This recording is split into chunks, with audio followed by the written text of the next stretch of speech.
Halo teman-teman, selamat datang di channel TBI Bermanfaat. Kembali lagi bersama saya Fazli Abias yang siap membantu kalian menguasai teknik mencari informasi secara efektif. Di era informasi ini, kita butuh sumber referensi yang kredibel untuk tugas kuliah dan penelitian. Sering nggak sih kalian kesulitan mencari jurnal yang relevan buat tugas atau skripsi?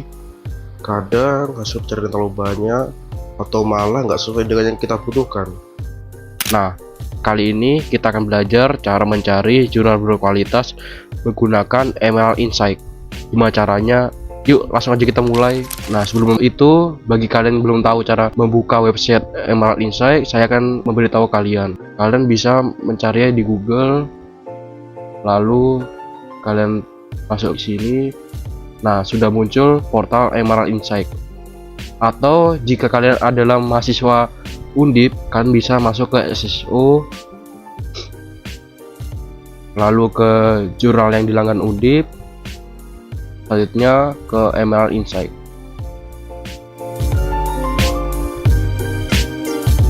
Nah, akan muncul portal seperti ini. Oke, kita mulai coba terlebih dahulu menggunakan basic search di portal Emerald ini. Untuk basic search, kita langsung saja mulai input query ke dalam search box yang telah tersedia. Nah, di sini saya memiliki kata kunci information literacy in the digital era, a case study on students use of academic source. Nah, kita copy.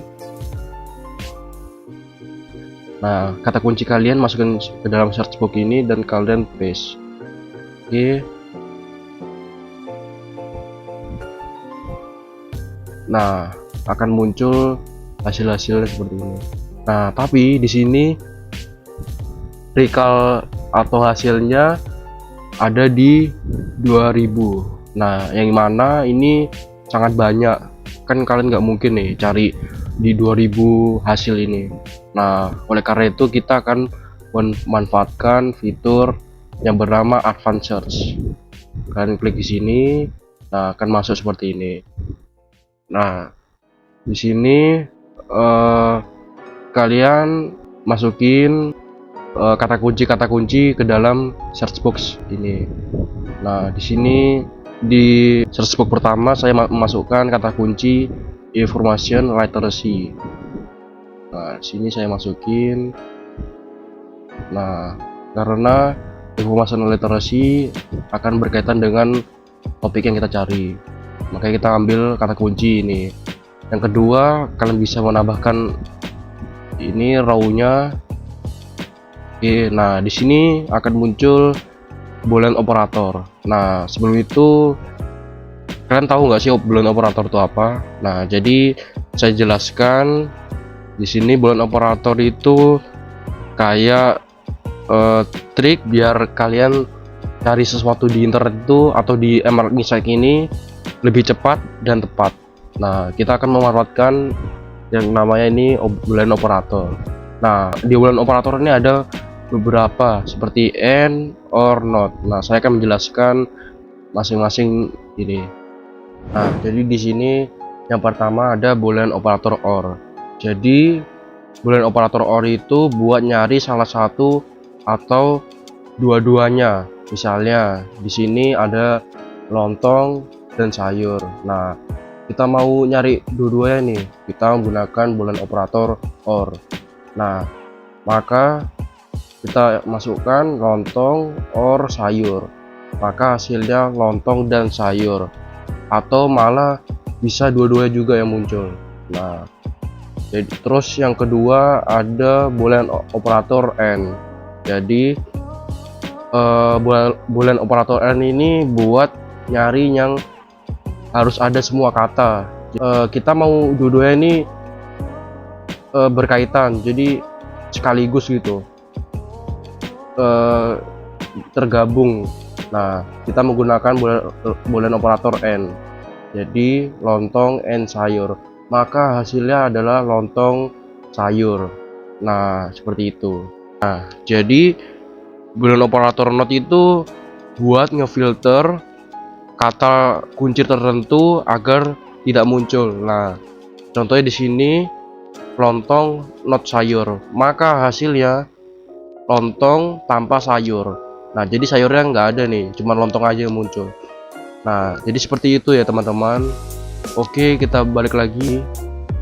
Nah, di sini kan kita mau mengambil kata kunci digital era, atau bisa juga kita jadikan digital age. Nah, kata kunci ini kita mau gabungkan ke kata kunci information literacy, maka kita gunakan aja boolean operator n, maka dia akan tergabung atau berkaitan. Nah, selanjutnya kita ambil lagi kata kunci student, karena student mewakili topik yang kita cari ini. Kita masukkan. Nah, jadi kita memiliki kata kunci information literacy, digital age, dan students. Nah, untuk ini ini namanya fitur untuk kita mencari di bagian mana kata kunci ini. Di sini ada all fields untuk mencari di semua tempat, judul, abstrak, kontributor, lalu doi. Nah, untuk title ini adalah judul, abstrak adalah di bagian abstraknya di jurnal itu, kontributor adalah untuk nama autornya. Kalau doi ini untuk digital object identifier. Nah, jadi masukin seperti ini. Nah, kalau saya di sini saya akan memilih abstrak. Untuk kata kunci juga saya akan memilih abstrak. Nah, di sini ada pilihan berbagai jenis dokumennya. Ada untuk ini amarat konten, untuk semua jenis ini dia akan muncul. Nah, yang kedua ada journal articles. Jadi dia artikel jurnal, ada book part, case study, early site, expert briefing. Nah, untuk di sini saya akan mencarinya jurnal artikel. Oke, di sini juga ada date range. Nah, jadi dia akan mencari berdasarkan rentan tahun. Misalnya kalian mau mencari dari tahun 1908 sampai ke 2006, maka tinggal input seperti ini. Kalian bisa mencari dalam rentan tahun seperti ini. Maka hasilnya juga akan muncul rentan tahun seperti ini dari 1908 sampai 2006. Nah, selanjutnya kita search. Nah, di sini maka hasilnya adalah sebanyak 63, atau recall-nya dia ada di angka 63. Ini lumayan sedikit. Nah, selanjutnya kita akan membahas fitur base first. Jadi ini namanya base first.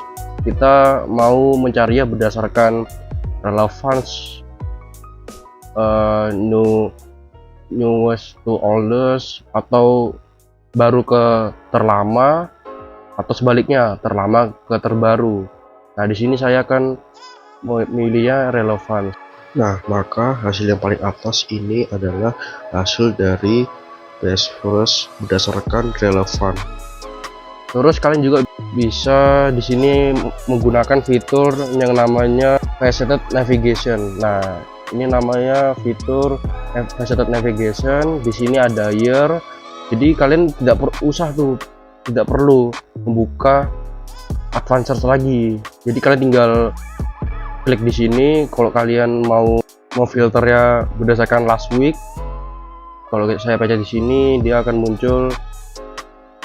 Nah, di sini last week yang berdasarkan minggu terakhir, 12 April 2024.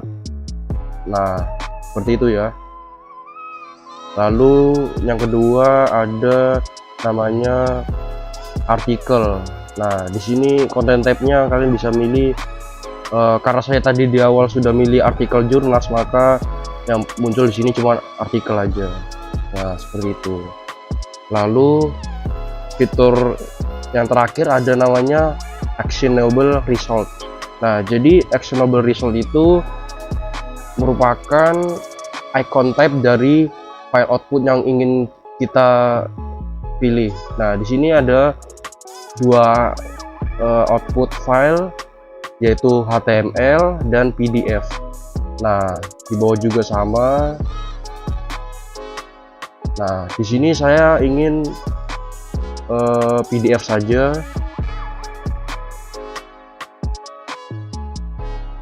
Maka dia akan muncul berbentuk PDF. Nah, kita juga bisa mengunduhnya melalui icon ini. Saya pencet, download, maka jurnal yang kalian inginkan sudah terdownload. Nah, untuk jurnal yang saya pilih ini lumayan berkaitan dengan topik yang saya cari, information literacy, lumayan. Nah, kalau sudah seperti ini, kalian tinggal melanjutkan tugas kalian, dan semoga tugas kalian cepat selesai. Saya akhiri. Terima kasih sudah menonton video ini. Sampai jumpa lagi di video berikutnya. Thank you and goodbye.